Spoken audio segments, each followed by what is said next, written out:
Assalamualaikum warahmatullahi wabarakatuh. Ilmaan Oromoo warreen biyya lafaa jirtan akkam nagaadha. Fayyaada jira alhamdulillah. Akkami garuu jiruuf jireenyi. Wallahi nama jirra as keenya jirra alhamdulillah. Baga jiraatanii akkamiin isiniin jedha. Jiraachuu waan guddaadha. Akkami garuu fayyaadha. Wallahi alhamdulillah nama jirra. As keenya jira galata rabbiiti. Kan barullee rabbiitu beekaarallee kunuun jira. Alhamdulillahi galata rabbiiti. Fayyaa qabdanii isin. Wallahi naga alhamdulillahi. Anillee waan hin dhufne. Ergaa xiqqoo tokko risaalaa miseejii xiqqoo tokko facaasuu waan barbaadu. Akkana dhaggeeffatanii barbaadaa jira. Maaliif yoo jettan rakkoon amma biyyoota adda addaa keessatti deemaa jirtu kun rakkoo hamtuudha. Rakkoo baay'ee garaa nama nyaattuudha. Rakkinni kun maaliif yoo jettan ilmaan Oromoo warreen biyyoota Arabaa keessatti rakkachaa jiranii, baay'ee rakkachaa jiranii, dhiphachaa jiranii. Rakkina yoo jettan rakkina hamaa azaaba addunyaarraati. Garuu rabbiin cimsinee rabbii keenya kadhannee akka rabbiin rakkina kana keessaa baasu du'aayitti jabaachuu qabna. Obboleessa kiyyaan rakkoo hamtuudha yoo naa himi yoo barbaadde rakkina hamaadha kun rakkoo hamtuu yoo jaanu keessaafuu waa'een biyya Arabaa kun baay'ee lafti isaas gubaa jireenyi isaas baay'ee ulfaataadha. Iddoo tokko ciisuu hin dandeessu. Marawaa tokko waan qilleensa galchu tokko yoo hin qabaanne gubattee badda. Akka nama caatii aduu keessa gaa'eeti namni akka nama aduu caatii keessa gaa'ettaa si galtee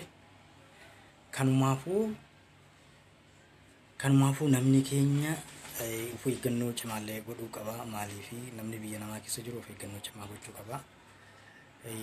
Oromoon maaliifi rakkoo akkasiitu narra ga'e jee namni waa tilmaamuus danda'uu qaba. Maaliif yoo jettee garuu biyyi san yoo nama miidhuuf kan karoorfattu taate fakkeenyaaf biyyoota akka Saudi Arabiyaa keessaa galuu hin dandeessu. Maaliif yoo qabamtee galte malee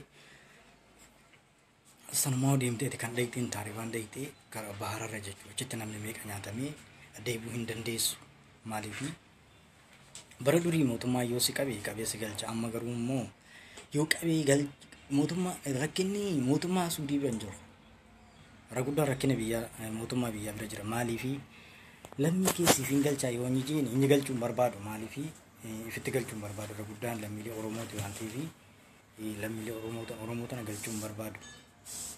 Maaliif lammii koo naan barbaadaa lammiin koo miidhamuu hin qabdu silaa jedhee impaasiin achi jirti. Biyyi hunduu impaasii achi qabdi. Yaa jamaa impaasii achi qabdi. Maaliifi namni keenya akka achitti dhumuu barbaadaa jiran. Maaliifi biyya keessatti illee dhumaa jiru haa dhumullee. Maaliifi dhumaatiin amma achitti dhumaa jiru kun namni odoo jiru jiraansaa ajaa'ee badaa jira mana hidhaasan keessatti waan garaa nama nyaatu. Ijoollee durbaa takka viidiyoon daawwalee dubbiseetiin eenyummaan qabachuu dadhabee maaliif hani ciccite armisii kun waan si dhibu. Yoon achi keessatti ilaale ijoolleen durbaa kun maaliifi ijoolleen durbee kun amma yoon dubbisee ilaaluu waan si dhibu fuulisii kun garagalee awwaara biyyee lafaa kana fakkaatti. Maaliifi rabbiin miidhaa kanarraa illee nuuf hambisu. Oromoonni addunyaarra jirtan dirmachuu qabdanii sagalee ta'uu qabdanii namni sagaleen teessan baay'ee dhagaamtu.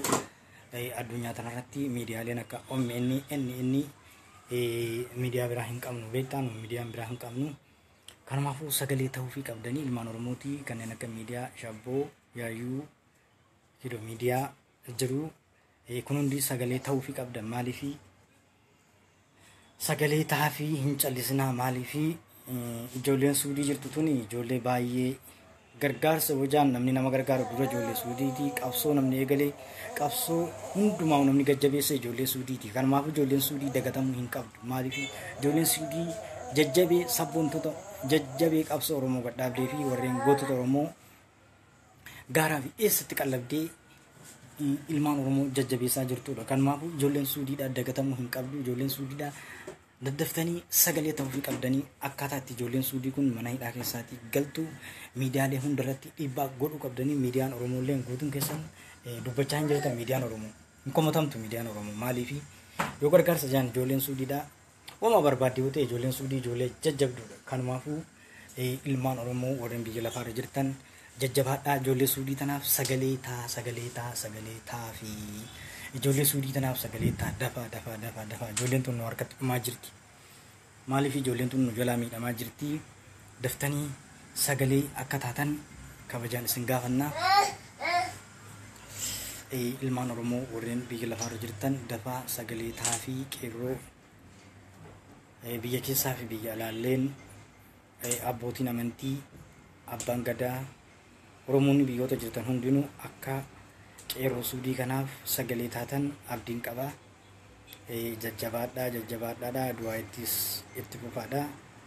Inshaallah ta'ala uumaa miti yeroo gabaabaa keessatti akkuma kana dura galanitti ammallee akka nu galchan abdii qabna. Nu abdii rabbii qabna malee abdii namaa hin qabnu. Inshaallah ta'ala galatoomaadha. Assalamu alaikum warahmatullahi wabarakatuh. Gadaa bilisummaati.